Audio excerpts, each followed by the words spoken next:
Statistikat e fundit nga klinikat e fizioterapisë në vend janë alarmante. Të dhënat tregojnë se 1 në 8 pacientë që paraqiten për vizitë mjekësore vuajnë nga raste të rënda të muskujve, kockave dhe kyçeve. Kjo shifër po rritet vit pas viti duke u kthyer në një emergjencë të heshtur kombëtare. Problemet më të mëdha të pacientëve janë ato të qafës dhe të mesit.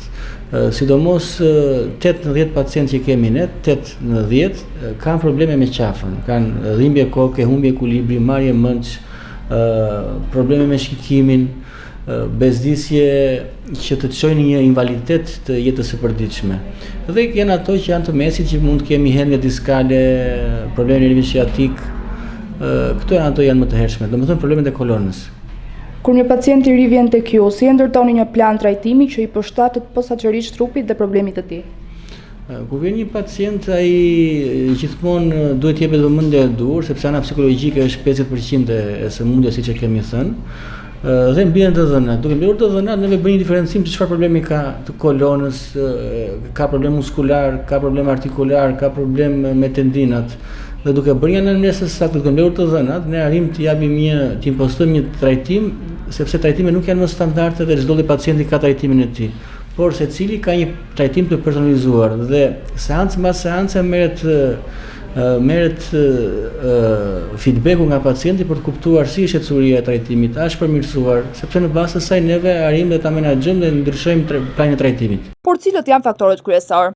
Përgjigjen e gjejmë tek stili i jetesës. Orët e gjata ulur, mungesa e aktivitetit fizik dhe mbi të gjitha varësia ndaj smartphone-ëve dhe kompjuterave po shkatërrojnë anatominë tonë.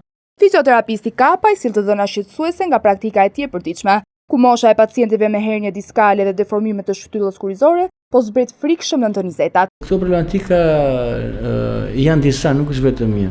Është për shembull si shikojmë gjithë atë gungën të qafa që na formohet nga qëndrimi i ulur dhe dhimbjet e mesit, dhimbjet e kokës, deformimet e shtyllës kurizore që mund të jenë të lehta me skolioza që janë të fituara, jo ato që janë të lindura, mos lëvizja, sepse ai qëndrimi i ulur neve na bën na plak para kohe. Edhe mund të shikojmë për shembull problematika që kishim te moshat 40, 50, tani shikojmë te moshat 20, nuk ka një kufizim të moshave ku paraqiten këto probleme që mund të jenë dhimbje koke, të qafës së shpinës. Edhe pikërisht kjo jetë sedentare, ky telefon me orë të gjata, kjo jetë që ka një dinamik shumë të shpejtë dhe nuk na jep kohë që të dedikojmë vetes, ka çuar që të shtojnë shumë problematikat e shtyllës kurizore, po dhe anës psikologjike, sepse janë lidhura bashkë.